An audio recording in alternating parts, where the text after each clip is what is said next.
A ver, pensemos un momento en la vida. Muchas veces, ¿verdad que se siente como una tormenta? Están las frustraciones, las pruebas, esa sensación de que se nos va el control de las manos.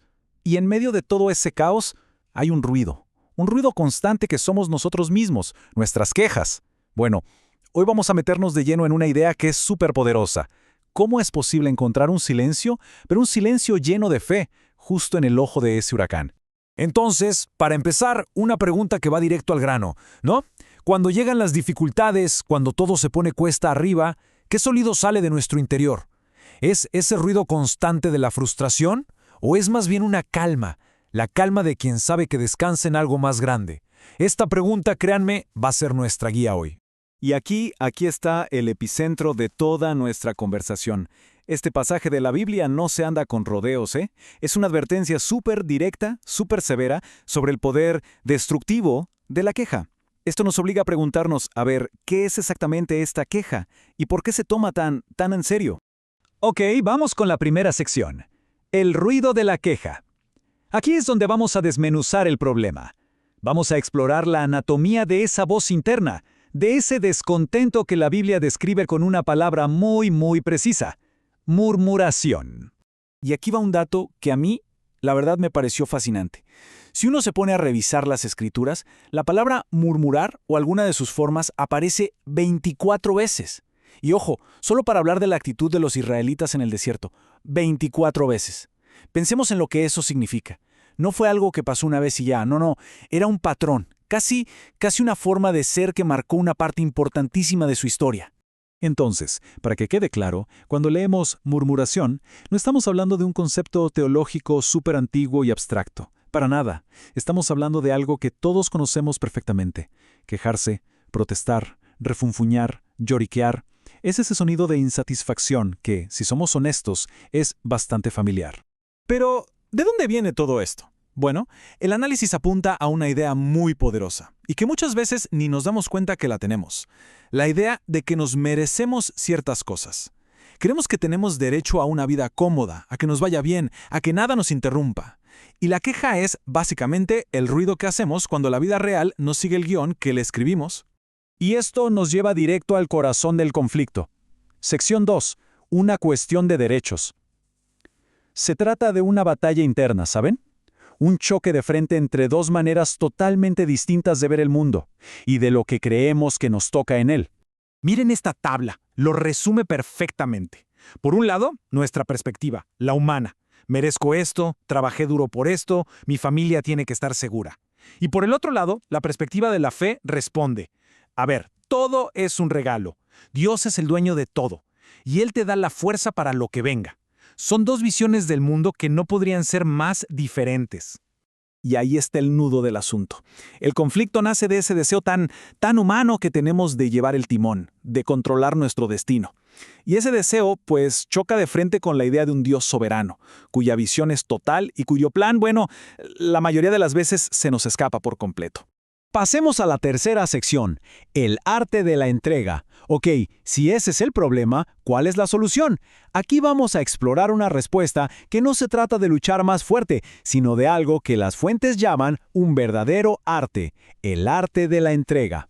La palabra clave aquí es resignación, pero, un momento, tenemos que quitarle el significado negativo que solemos darle. No estamos hablando de rendirse con amargura.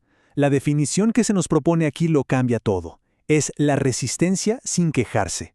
Pensemos en eso. Es una fortaleza activa, no una debilidad pasiva.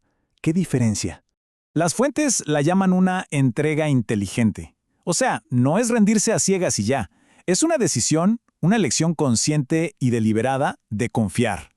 Confiar en que incluso cuando todo parece un caos, hay un control superior, hay un propósito más grande. Es de hecho una estrategia basada en la fe. Y todo lo que venimos conversando nos lleva a esta frase. Y esta frase es de verdad el corazón de todo. Pónganle atención. Si Dios tiene el control, mi queja pierde su voz. Es así de simple, pero a la vez lo cambia todo. Porque si uno de verdad acepta esa idea, esa premisa, ¿qué pasa? Pues que toda la base de la queja simplemente se cae, se desmorona. Cuarta sección. Fe en la tormenta. Todo esto suena muy bien, pero ¿cómo se ve esta confianza radical en la vida real? Las fuentes nos dan unos ejemplos que son increíblemente poderosos. Ejemplos de personas que vivieron esto en medio de las peores tormentas imaginables. Vamos a imaginar esta escena por un momento. Vientos de huracán, olas que están a punto de hundir la barca, unos discípulos que eran pescadores expertos y estaban muertos de miedo. Y en medio de ese caos absoluto, Jesús duerme.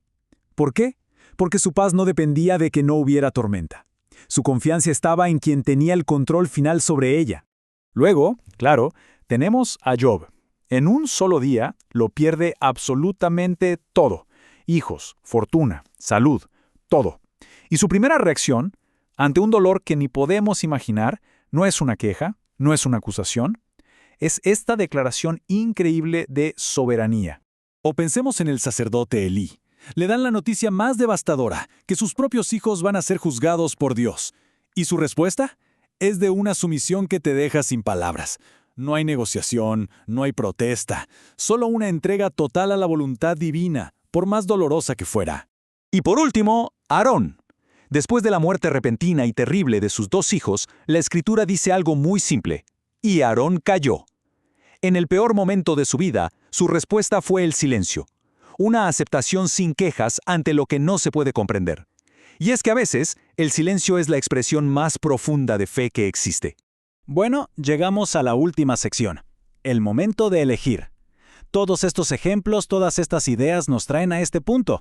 Después de ver el problema y la posible solución, la pregunta que cae de madura es, ¿y bueno, ahora qué? La atención se dirige a nosotros, a nuestras propias tormentas. Y la primera pregunta para reflexionar es esta. ¿A qué nos estamos aferrando? ¿Cuál es esa cosa que sentimos que es nuestro derecho? Y que, claro, cuando no la tenemos, nos frustra un montón. A ver, puede ser el éxito en el trabajo, ¿no? O tener una salud perfecta, o simplemente estar cómodos. El punto es que identificar esa raíz, esa expectativa, es el primer paso.